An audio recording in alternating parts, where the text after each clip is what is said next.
ఆసరా ఛానల్ని లైక్ చేయండి, సబ్స్క్రైబ్ చేసుకోండి. కొత్త వాళ్ళు చూస్తే బెల్ ఐకాన్ని ఆన్లో పెట్టుకోండి. కామెంట్ చేయండి, లైక్ చేయండి.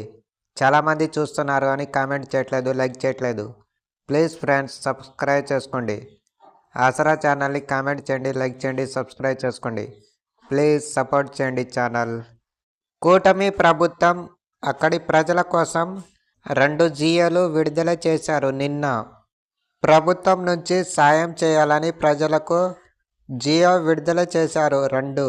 ఈ తుఫాన్ వల్ల బాధితులు ఎవరు ఉన్నారో ప్రజలకు వాళ్లకు సాయం చేయాలని ప్రభుత్వం నిర్ణయించింది. అందుకే జియో విడుదల చేశారు. నిన్న ప్రభుత్వం నుంచి సరుకులు పంపించాలని ప్రభుత్వం నిర్ణయించింది. ప్రభుత్వం నుంచి షెల్టర్లో ఉన్న వాళ్ళకు కూడా మనీ సాయం చేయాలని ప్రభుత్వం నిర్ణయించింది. బాధితులను గుర్తించి వాళ్లకు సరుకులు పంపించటం జరుగుతుందని చెప్తున్నారు. ప్రతి గ్రామంలో సచివాలయ సిబ్బంది నుంచి, అక్కడి ఉన్న విఆర్ఓ సిబ్బంది నుంచి, అక్కడ ఉన్న కొన్ని అధికారుల నుంచి వీళ్ళు బాధితులను గుర్తించి అక్కడ సాయం చేయాలని ప్రభుత్వం నిర్ణయించింది. సరుకులు ఏమేమి ఇస్తున్నారంటే 25 కేజీల బియ్యము, సామాన్య ప్రజలకు 25 కిలోలు ఇస్తామని చెప్తున్నారు. మత్స్యకారులకు మాత్రం 50 కేజీల బియ్యం ఇస్తామని చెప్తున్నారు. కిలో కందిపప్పు ప్యాకెట్టు, నూనె ప్యాకెట్టు, ఉల్లిగడ్డలు కిలో, బంగాళాదుంపలు 1 కిలో, చక్కెర 1 కిలో ఇస్తారు. ఇవన్నీ కలిపి 6 సరుకులు ఇస్తున్నారు అని చెప్తున్నారు.